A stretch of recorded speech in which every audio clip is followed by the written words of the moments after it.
everybody, I'm Stefan. Welcome back to another lesson in my Czerny's Opus 599 for Solo Learners course. In this video, we're going to learn number 63. Don't forget to subscribe if you've already done so, and if you like what you see, give this video a thumbs up. Also, I offer online piano lessons. If you're looking for them, there's going to be information below.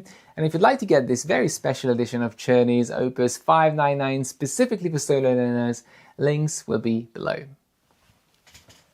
61 and 62 is in the section which is about agility and playing fast and playing lightly. Lightly and fast, they always go kind of together. And number 60 on triplet runs with lots of thumb crossings up and down, and the left hand is supporting it with a very simple chordal accompaniment. And the tricky part stays in the right hand throughout from beginning to end. It's quite repetitive, but the pattern changes every now and then. And the key thing in this piece is, again, to be able to play it evenly without any hiccups and without tension, and also to not have any accents when we get to those thumb crossings.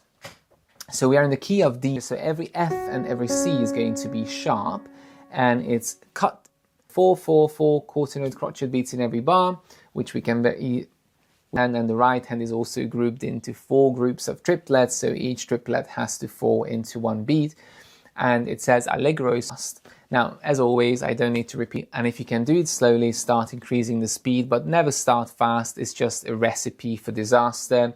And and then start working towards speed. So the left hand is going to start in this D major chord in second inversion, so that's the first 2 beats, and then it changes to an A7, so A, E, G and A, D, F sharp, and it moves legato, so we're going to do kind of a rocking motion. 1, 2, 3, 4, 1, 2, 3, 4, 1, 2, 3, 4, and then C sharp E, 1, 2, 3, 4, and A major in the end. So the only difficulty here is to get the double notes accurately above, and to be able to move in a very light manner, so not playing these notes too hard, making it gentle in the background. Now let's see the right hand. I love this D major scale with an upper neighbor and a lower neighbor, and we have a thumb crossing every 3 notes, every 3 notes. So it's 1, 2, 3, 1, 2, 3, 1, 2, 3, 1, 2, 3. Now let's play it very slowly. So starting on the D, 1, 2, 3, 4, 1, 2, 3, 4. And now it changes. 1, 2, 3, 4, 1, 2, 3, rest. So quite a simple melody to read, but to play fast, it can become very easily. So lots of accents, unevenness, don't do that. So round the hand nicely, make sure the knuckles are supported, the wrist is free to move, and then the lovely legato. Finishing on this crossing and practicing moving between the C sharp and the D in a very even way, so that the 2 sounds are identical in velocity. And also using some risso chords as we move up and down, and we can also do a little bit of dynamics. As we move up, we can do a crescendo, as we come down a diminuendo, to make it more musical, to make it more enjoyable to play. And thinking of the pulse continuously in the left hand. 1, 2, 3, 4. 1, 2, 3, 4. 1, 2, 3, 4. 1, 2, 3. Rest. And when we put it together, the clicking in my left hand is going to be the left hand notes. So 1, 2, 3, 4.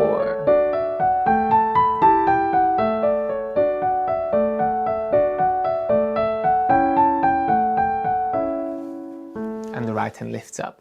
So make sure you play it very lightly and you don't feel any tension, and very clean articulation from the fingertips, tapping those notes, not pushing them. If you push, it's going to become uneven. Going on to bar 5, the left hand plays quite a big chord, an A major 7, so we're in the dominant chord, C sharp, E, G, so trying to catch that at the same time, again accurately, and then moving back to the A, rocking back and forth.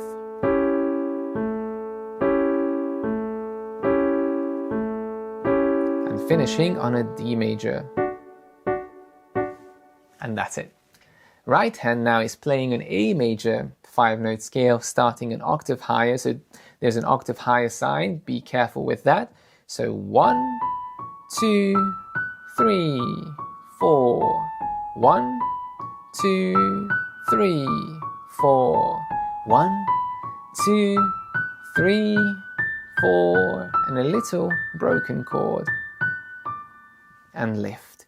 So again, we have the A, G sharp, which is the tricky part, and we also have the F sharp on the way up. So the black notes can be a bit tricky when you do the thumb crossing. Make sure it's even in sound, hands together.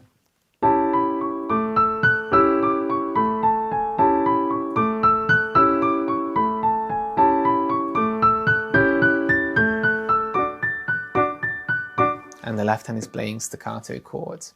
Now let's move on to the second section where it changes a little bit. We're going to have a descending pattern, and the left hand is going to play again an A major chord for us.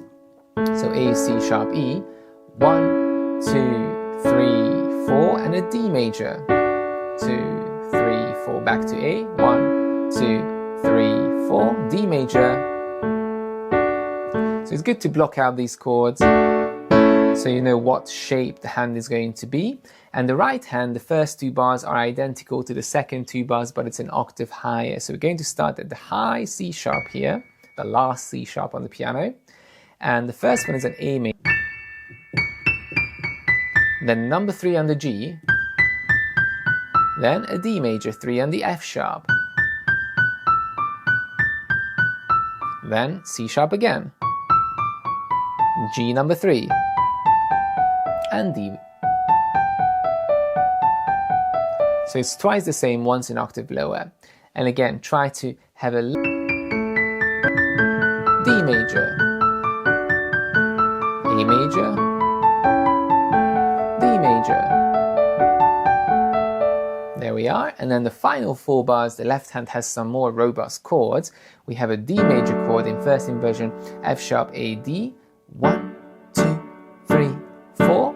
And then an E minor, 1, 2, 3, 4, D major in second inversion, 1, 2, A7, 3, 4, and D, 1, 2, 3, rest.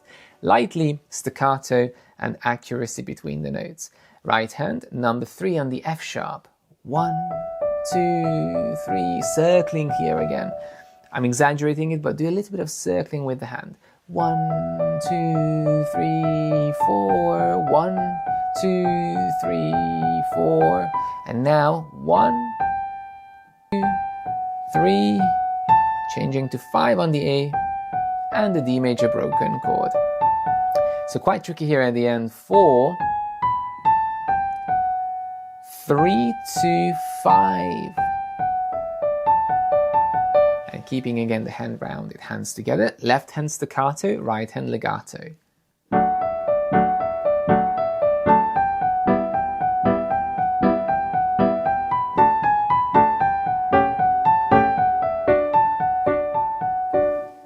And that's the end.